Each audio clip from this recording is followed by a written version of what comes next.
Hello guys, कैसे हैं आप सब। आई होप कि आप सब बिल्कुल ठीक होंगे एंड सेफ़ होंगे। तो चलिए हम अपनी स्टोरी को स्टार्ट करते हैं।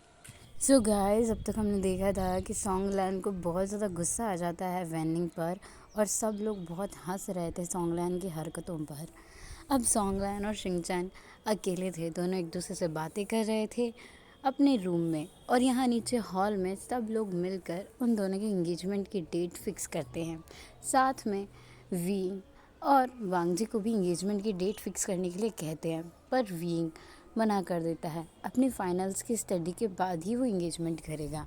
सॉन्गलैन और शिंगचैन की एंगेजमेंट एक महीने बाद रखी जाती है। सब लोग उसे बहुत एंजॉय करते हैं। ऐसे ही धीरे धीरे टाइम बीतता रहता है। विंग की फाइनल्स की स्टडी कंप्लीट हो गई थी, उसके एग्ज़ाम्स ख़त्म हो गए थे। आज उसका लास्ट एग्ज़ाम था और वांग जी विंग का वेट कर रहा था कॉलेज के बाहर उसे पिक करने के लिए।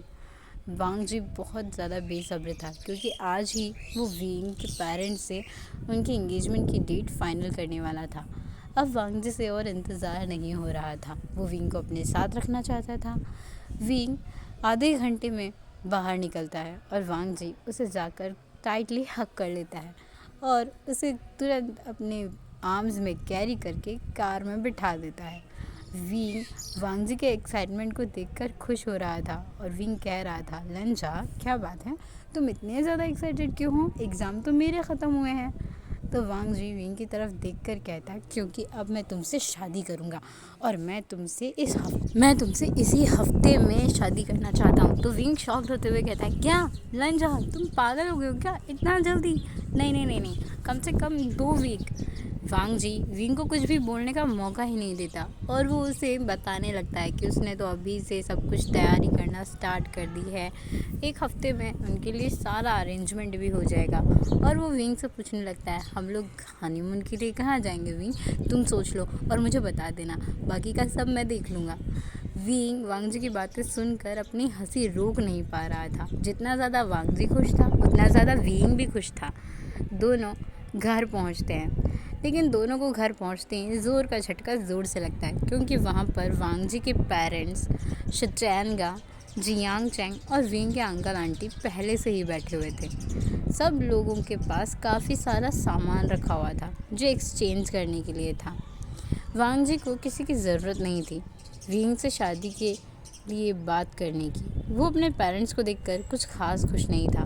विंग का रिएक्शन भी सेम था, बट वांग जी के फादर वो वांग जी को देखकर एक जेन्युइन स्माइल देते हैं। शिचैनगा वांग जी से कहते हैं, वांग जी आओ बैठो ना, मॉम डैड तुम्हारी ही शादी का रिश्ता लेकर आए हैं।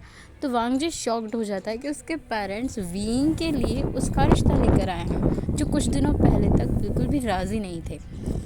वांग जी शॉकिंगली बस सब कुछ देख रहा था और विंग एक स्माइल कर रहा था। उसे अच्छा लग रहा था कि वांग जी के पेरेंट्स ने उसे भी एक्सेप्ट किया। अब वहाँ पर कुछ सामान एक्सचेंज किया जाता है जो ब्राइड और ग्रूम की फैमिलीज एक्सचेंज करती हैं। उसके बाद वांग जी और विंग को बिठाकर इंगेजमेंट की डेट फिक्स की जाती है। वांग जी बता रहा था, मैं विंग से इसी वीक में शादी करना चाहता हूँ। मैंने सारा अरेंजमेंट पहले ही करवा दिया है, बस आप लोग हाँ कर दीजिए और हम लोग शादी कर लेंगे। मुझे ज़्यादा कुछ धूमधाम नहीं चाहिए, मुझे बस मेरी फैमिलीज़ चाहिए, मेरे कुछ ख़ास दोस्त चाहिए और विंग के कुछ ख़ास दोस्त, उसके अलावा कुछ रिपोर्टर्स। इससे ज़्यादा मैं लोगों को इनवाइट नहीं करूँगा। वांग जी की सीधी सी बात और सबके मुंह बंद हो जाते हैं। विंग वांग जी की तरफ देखकर कहता है, जैसा तुम चाहो लंजा, मगर हाँ, शादी में धूम धड़ाका तो होगा ही, चाहे गेस्ट कितने भी कम क्यों ना आए। तो वांग जी एक स्माइल करते हुए विंग के बालों को सहलाता है। इसके बाद ऐसे ही उनकी वेडिंग की प्रिपरेशन स्टार्ट हो जाती है। विंग और वांग जी अपने अपने वेडिंग सूट सेलेक्ट करने जाते हैं, तो उस शॉप का ऑनर विंग को ऐसे दिख रहा था जैसे वो विंग को खा जाएगा। ये देखकर तो वांग जी को बहुत ज़्यादा गुस्सा आ जाता है और वांग जी विंग को वहीं से उठाकर एक क्यूबिकल में ले जाता है और विंग को वहीं बहुत ही फोर्सफुली किसेस करने लगता है, जब तक कि विंग ज़ोर से मौन ना कर दे। वांग जी अपनी पूरी बॉडी विंग के ऊपर प्रेस कर रहा था और विंग अपने लिप्स को अपने दांतों में गड़ा चुका था ताकि वो कोई आवाज़ ही ना करे, मगर वांग जी इतना ज़्यादा उस पर रफ था कि विंग को मौन करना ही पड़ा। और लास्ट में जब विंग बेहोश हो गया तो वांग जी उसे कपड़े ठीक करके वहाँ से बाहर ले आया और उस शॉप के काफ़ी सारे वर्कर्स उन दोनों को आंखें फाड़ फाड़ कर देख रहे थे। मतलब विंग तो बेहोश था बट वांग जी को देख रहे थे। वांग जी को इस बात से कोई फ़र्क नहीं पड़ रहा था। और वांग जी ने जो सूट सेलेक्ट किए थे वो सूट उसने शुयांग को लेकर आने के लिए बोल दिए थे। ऐसे ही पूरा एक हफ़्ता कंप्लीट हो गया था। आज वेडिंग डे था। सब कुछ डेकोरेशन बहुत खूबसूरती से किया गया था। वेडिंग हॉल में वांग जी की तरफ से उसके कुछ दोस्त, ऑफिस के वर्कर्स और विंग की तरफ से उसकी फैमिली और काफ़ी सारे फ्रेंड्स थे। इसी साथ में यहाँ पर एक और शादी हो रही थी। ये थी हमारे जियांग चैंग और लैंड जैन की। दोनों लैंड ब्रदर्स एक साथ शादी करना चाहते थे, इसीलिए दोनों का सारा अरेंजमेंट एक साथ था। बस वेडिंग में ड्रेसेस अलग अलग थी।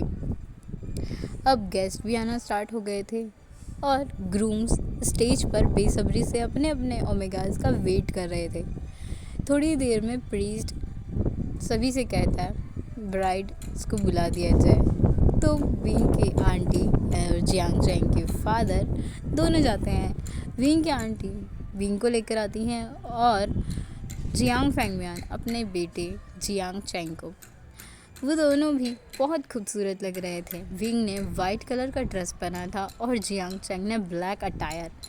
दोनों ब्रदर्स बहुत खूबसूरत लग रहे थे। वैसे ही वांग जी ने भी वाइट कलर का अटायर पहना था जिसमें वांग जी हेवनली मून गॉड लग रहा था और शचैनगा ने ब्लैक अटायर जिसमें वो एकदम प्रिंस लग रहे थे।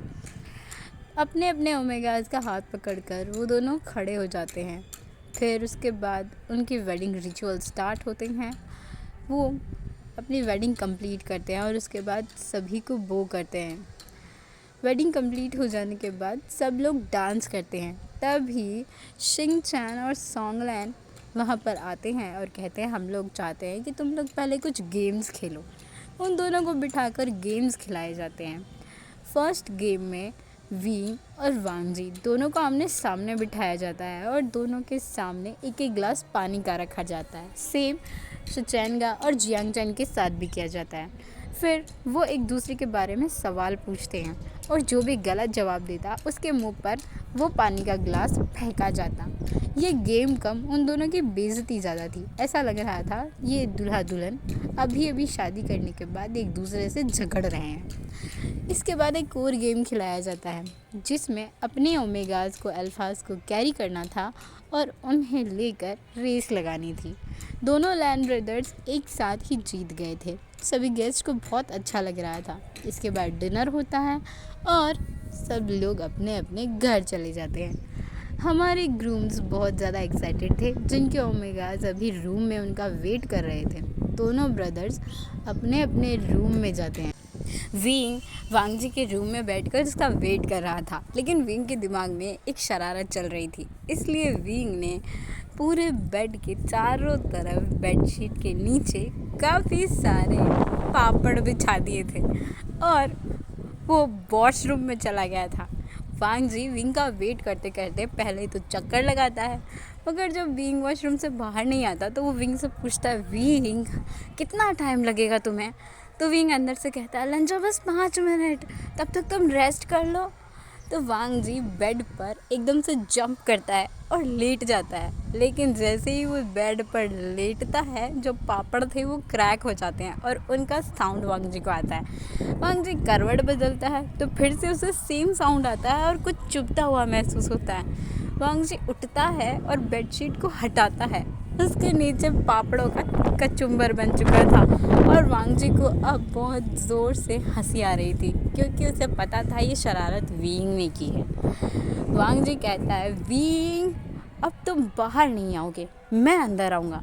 वांग जी अपने कपड़े उतारता है और वॉशरूम के अंदर जाने लगता है। विंग ने दरवाज़ा पकड़ लिया था क्योंकि वो शावर नहीं ले रहा था, वो बस वॉशरूम में खड़ा हुआ था। वांग जी जैसे तैसे दरवाज़ा खोलता है और उसके बाद विंग की हालत ख़राब, क्योंकि वांग जी इतने वक्त से उसका इंतज़ार कर रहा था कि अब वांग जी विंग को पाने के लिए बिल्कुल भी वेट नहीं कर रहा था। वांग जी बहुत ज़्यादा रफ था और विंग जिसकी हालत पूरी ख़राब हो गई थी। विंग खड़े होने के लायक भी नहीं बचा था। ऐसे ही उनकी वेडिंग नाइट कंप्लीट होती है। सेम सिचुएशन जियांग जेंग और शिचैन की भी थी। वो दोनों तो बहुत ज़्यादा शर्मा रहे थे, एक दूसरे की तरफ देख भी नहीं पा रहे थे और एक दूसरे के साथ वेडिंग नाइट कैसे स्पेंड करें उन्हें तो यही समझ नहीं आ रहा था। दोनों बस एक दूसरे को हक करके सो गए थे क्योंकि दोनों भी बहुत ज़्यादा थके हुए थे। अब हमें नेक्स्ट मॉर्निंग का सीन दिखाया जाता है जब सब लोग ब्रेकफास्ट टेबल पर बैठे हुए थे। सब लोग बहुत खुश थे, लेकिन एक इंसान बहुत गुस्से में था, वो था विंग। नेक्स्ट मॉर्निंग विंग बहुत ज़्यादा गुस्से में था क्योंकि उसके कमर और लेग्स में बहुत दर्द हो रहा था वांग जी की वजह से। अब सब लोग अपने अपने ऑफिस चले गए थे, लेकिन यहाँ पर दो लोग थे जो विंग से बदला लेने के लिए प्लानिंग कर रहे थे। ये थे शिंग चैन सोंगलैन और वैनिंग। इन तीनों अल्फाज को पता था विंग से उन्हें बदला लेना है, इसलिए तीनों मिलकर कुछ प्लान बनाते हैं। क्या बनाते हैं बाद में पता चलेगा। अब शाम का वक्त हो गया था और इन लोगों ने बीइंग के साथ कुछ तो केलपीडी करनी थी। क्या करनी थी? शाम के टाइम सब लोग ऑफिस से घर आ गए थे और अब फिर से चाय नाश्ता करना था। तो शू यांग ने घर के सर्वेंट से कहकर विंग के लिए जो कॉफ़ी बनवाई थी उसे एक ऐसे कप में रखवाया था जिस कप में नीचे हॉल्स थे। तो विंग जब कॉफ़ी का कप उठाता है तो सारी कॉफ़ी उसके कपड़ों पर कप के अंदर से निकल कर गिर जाती है और ये देखकर विंग को बहुत ही ज़्यादा गुस्सा आता है। मगर बाकी के सब लोग हंस रहे थे, सब लोगों के चेहरे पे स्माइल थी और विंग ये घूर घूर कर देख रहा था कि ये किसने किया। विंग गुस्से में चिल्लाता है, ये क्या हरकत है, किसने किया ये, मैं छोड़ूंगा नहीं, कौन था। लेकिन कोई कुछ नहीं बोलता, सब लोग हंस रहे थे। विंग को शक हो रहा था, शिचैन तो ऐसा नहीं करेंगे, आचिंग करेंगे नहीं, उनमें हिम्मत नहीं है, पक्का ये 2-3 नमूनों ने किया है, इन्हें तो मैं देख लूँगा। विंग बहुत ज़्यादा गुस्से में था और वो बहुत कुछ बड़बड़ा रहा था।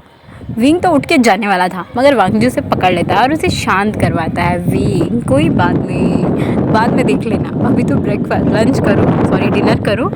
विंग चुपचाप डिनर करता है और विंग अपने माइंड में सोच रहा था, मैं किसी को नहीं छोड़ूंगा, मुझे पता करना पड़ेगा ये सब में कौन कौन शामिल था।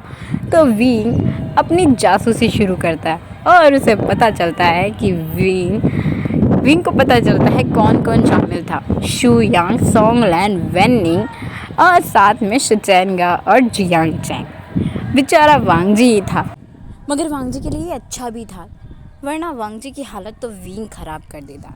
अब विंग के दिमाग में भी एक खुरापात मच रही थी। विंग ने सारे सर्वेंट से कहकर सब लोगों के फ़ोन गायब करवा दिए थे और जब सब लोग हॉल में बैठकर बातें कर रहे थे तो हमारा विंग कुछ तिगड़म कर रहा था।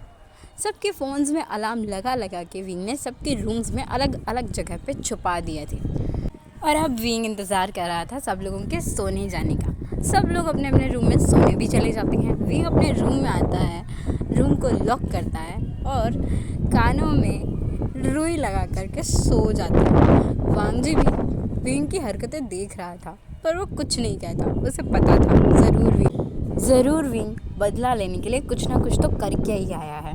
तो वांग जी भी बेफिक्र होकर सो जाता है।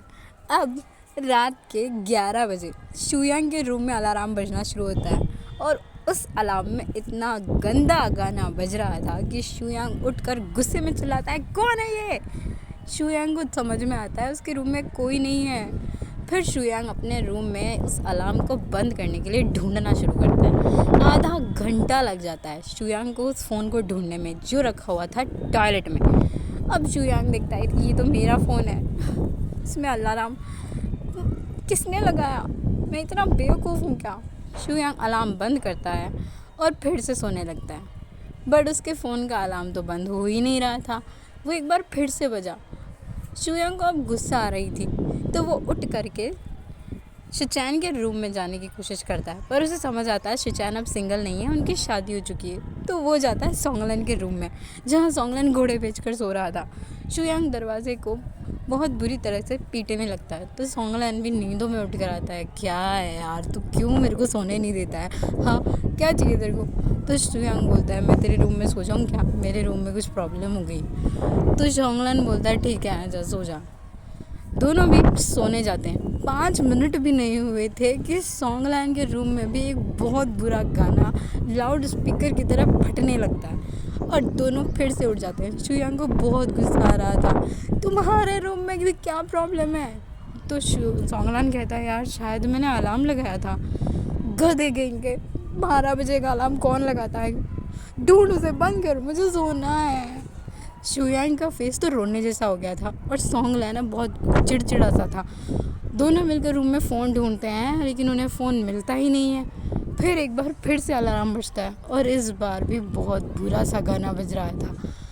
अब जाकर सोंगलैन को समझ में आता है उसका फ़ोन ऊपर से बज रहा है। दोनों बेड के ऊपर चढ़ते हैं और देखते हैं कि एसी के ऊपर फ़ोन रखा हुआ है। अब शुयांग कहता है, ये फ़ोन यहाँ कैसे आया? तो सोंगलैन कहता है, पक्का विंग ने किया, विंग को मैं छोड़ूंगा नहीं, चलो देखते हैं, अगर उसने हमारी नींद ख़राब की तो हम भी उसकी नींद ख़राब करेंगे। इधर दूसरी तरफ शिचैनगा के रूम में भी ऐसे ही कुछ हो रहा था।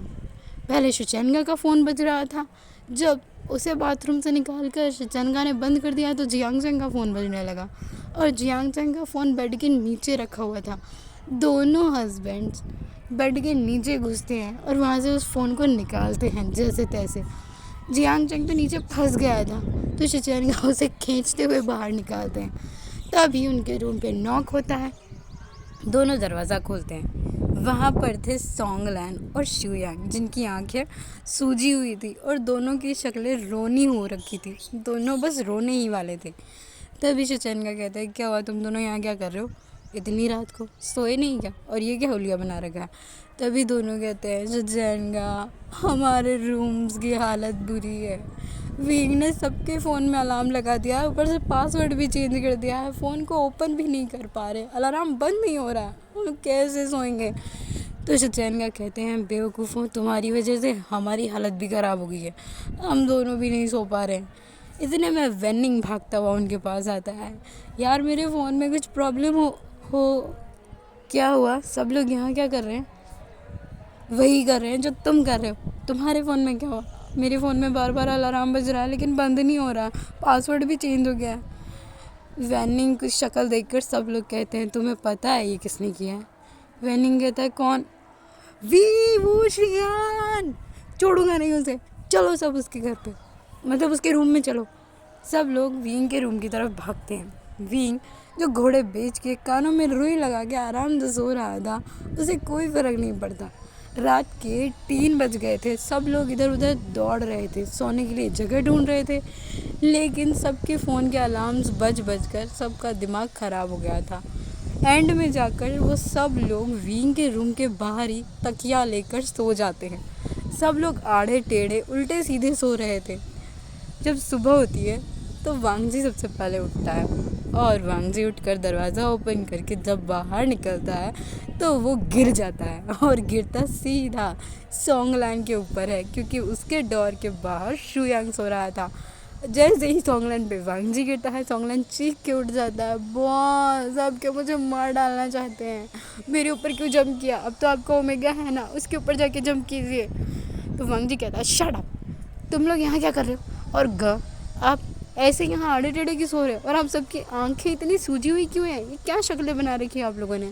तभी विंगी शोर सुनकर बाहर आता है और कहता है, लंजा, क्या हुआ? इतने सुबह सुबह तुम चिल्ला क्यों रहे हो? और विंग जब नीचे देखता है तो सब लोग आड़े टेढ़े सो रहे थे। सबकी आंखें लाल पीली काली पड़ चुकी थी और शक्लों के 12 बज रहे थे। विंग को बहुत ज़ोर से हंसी आती है, विंग हंसने लगता है। शुयांग विंग की तरफ उठकर कहता है, तुम्हें तो मैं छोड़ूंगा नहीं व्यूशान, ये तुमने किया ना? तो शुयांग जैसे ही विंग को पंच करने के लिए आता है, वांगजी उसे रोक लेता है, कहता है, शुयांग। तो शुयांग कहता है, बॉस लेकिन आपको पता है इसने क्या किया?